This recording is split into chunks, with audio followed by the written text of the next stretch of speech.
योगी सरकार के मुख्यमंत्री सुरेश खन्ना ने आज 9.12 लाख करोड़ रुपए का ऐतिहासिक बजट पेश किया। इस बजट में विकास, डिजिटल क्षेत्र और निवेश के लिए एक रोड मैप तैयार किया गया है। सरकार ने इंफ्रास्ट्रक्चर, आर्टिफिशियल इंटेलिजेंस, स्वास्थ्य, शिक्षा और कृषि क्षेत्र पर विशेष ध्यान देने की बात की है। बजट में किसानों के लिए गन्ना मूल्य में बढ़ोतरी की घोषणा की गई है, जबकि युवाओं के लिए रोजगार और महिलाओं के लिए सुरक्षा के कदम उठाए गए। बजट पेश होने के बाद सीएम योगी ने की प्रेस वार्ता। कहा 9,12,696 करोड़ का बजट अब तक उत्तर प्रदेश का सबसे बड़ा बजट है। ये देश की सबसे बड़ी आबादी वाले प्रदेश के किसान, युवा और महिलाओं का बजट है। बजट में हर वर्ग का ध्यान रखा गया है। बजट पर बोले विधानसभा अध्यक्ष सतीश महाना। कहा मुख्यमंत्री, वित्त मंत्री की इच्छा रहती है कि जल्द से जल्द बजट का जनता के लिए उपयोग हो। विपक्ष किस बात का विरोध कर रहा है? उन्हें पहले पूरा विस्तार से पढ़ना चाहिए, फिर कहें। 10वां बजट पेश होने के बाद सीएम योगी का बयान। बोले पहली बार हुआ है जब किसी मुख्यमंत्री को उत्तर प्रदेश जैसे राज्य में 10वां बजट पेश करने का अवसर प्राप्त हुआ है। इस बजट में 43,565 करोड़ से अधिक की धनराशि केवल नई योजनाओं के लिए प्रस्तावित की गई है। 2 लाख करोड़ से अधिक की राशि पूंजीगत व्यय के लिए है। अर्थव्यवस्था का शुद्धिकरण करने में इसकी बड़ी भूमिका होती है। यहीं से रोजगार सृजन भी होता है। कांग्रेस प्रदेश अध्यक्ष अजय राय ने उत्तर प्रदेश सरकार के बजट पर बोला तीखा हमला। कहा पिछले बजट का पैसा ठीक से खर्च नहीं हुआ और अब फिर लाखों करोड़ों का बजट पेश किया जा रहा है। अजय राय ने सवाल उठाते हुए कहा कि आखिर यह बजट का पैसा कहां जा रहा है। समाजवादी पार्टी नेता शिवपाल सिंह यादव ने प्रदेश के बजट पर दिया बड़ा बयान। कहा यह घाटे का बजट है। हमने भाजपा के अभी तक सब बजट देख लिए हैं। किसानों, गरीबों, युवाओं के लिए कुछ नहीं है। पूर्वांचल पिछड़ा है, पूर्वांचल बुंदेलखंड को कुछ नहीं किया। यह बजट सिर्फ दिखावे का बजट है। जनता को धोखा भी मिलेगा।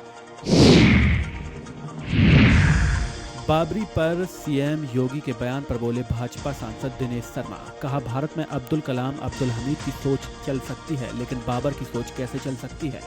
बाबर लुटेरा था, उसने भारत की आत्मा को चोट पहुंचाई थी। ऐसे व्यक्ति के नाम पर कुछ भी हो, यह उचित नहीं है। मस्जिद, मंदिर पवित्र जगह हैं। मस्जिद बने, इसका स्वागत है, लेकिन जो यह बाबरी सोच है उसका भारत में कोई स्थान नहीं। यूपी के बजट पर बोले सपा सांसद अवधेश प्रसाद। कहा यह सरकार की विदाई बजट है। केंद्र के बजट में जब कुछ नहीं था तो उत्तर प्रदेश के बजट में क्या होगा? इसमें किसानों, गरीबों के लिए दूर दूर तक कुछ नहीं है। यूपी सरकार के बजट पर नेता प्रतिपक्ष माता प्रसाद पांडे का बयान। बजट में रोजगार के लिए कुछ नहीं है। बजट में सब पुराना, नया कुछ नहीं है। ये घाटे का बजट अच्छा बजट नहीं है। किसान, युवा को बजट से लाभ नहीं हुआ। मुरादाबाद में समाजवादी पार्टी के विधायक की मुश्किलें बढ़ी। विधायक मोहम्मद फहीम का जाति प्रमाण पत्र फर्जी पाया गया। बिलारी से सपा विधायक मोहम्मद फदीम और चाचा उस्मान का जाति प्रमाण पत्र फर्जी मिला है। जाति प्रमाण पत्र सत्यापन समिति ने इसे निरस्त कर दिया है। विधायक मोहम्मद फहीम ने अन्य पिछड़ा वर्ग के तहत इस प्रमाण पत्र का इस्तेमाल किया था, लेकिन सत्यापन के दौरान यह प्रमाण पत्र असत्य पाया गया।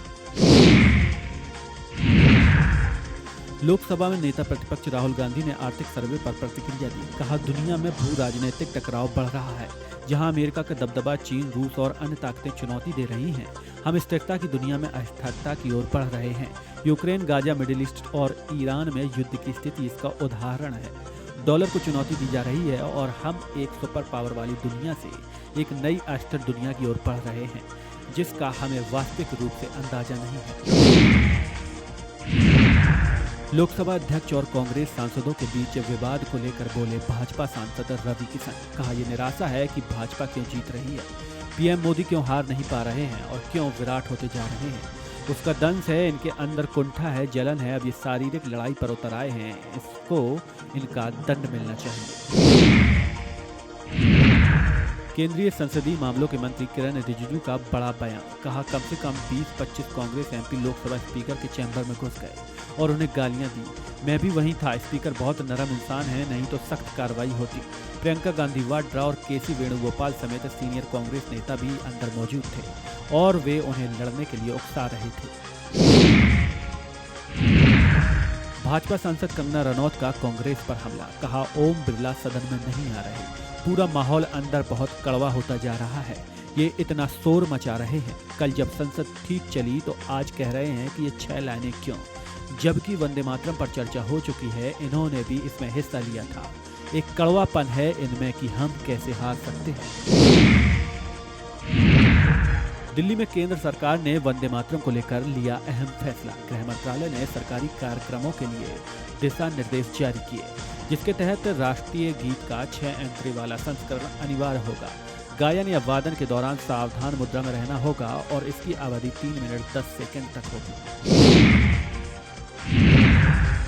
भाजपा सांसद रेखा शर्मा का विपक्षी महिला सांसदों को लेकर बयान, कहा बहुत ही बेशर्मी है, महिलाएं अपनी कुर्सी छोड़कर किसी भी कुर्सी पर कैसे आ सकती हैं, वे तो प्रधानमंत्री की कुर्सी के पास थी, इस तरह के घेर कर क्या आप हमला करना चाहती थी? अगर इसी प्रकार पुरुष महिलाओं की कुर्सी को घेर लेते तो महिलाएं क्या कहती? अपना जेंडर कार्ड खेलती। मैं हमेशा महिलाओं के लिए लड़ती हूँ, लेकिन यहाँ वे महिलाएं पूरी तरह से गलत है। दिल्ली में जनरल नरवणे की किताब से जुड़ी बड़ी खबर। अब इस मामले में पब्लिशर पेंगुइन हाउस को दिल्ली पुलिस ने नोटिस भेजा है। पुलिस का सवाल है कि अगर किताब प्रकाशित नहीं हुई थी तो यह लीक कैसे हुई। जौनपुर में पुलिस वालों द्वारा मोबाइल शॉप पर चोरी की घटना सामने आई है। आरोप है कि पुलिसकर्मियों ने आईफोन देखकर उसे अपनी जेब में रख लिया और पुराने फोन को सेल्स गर्ल को देकर वहां से चल दिए। इस साथ चोर की घटना सीसीटीवी में कैद हो गई। मामले की जांच के बाद पुलिसकर्मी धनंजय बिंद और मिथिलेश यादव को सस्पेंड कर दिया गया। उनके खिलाफ कोई केस दर्ज नहीं हुआ है। कन्नौज के गुरसाएगंज कोतवाली क्षेत्र में मोबाइल टावर पर चढ़ा युवक मांग पूरी करने की कर रहा था जिद। अचानक बैलेंस बिगड़ने से गिरा नीचे, जिंदगी मौत के बीच जूझ रहा है।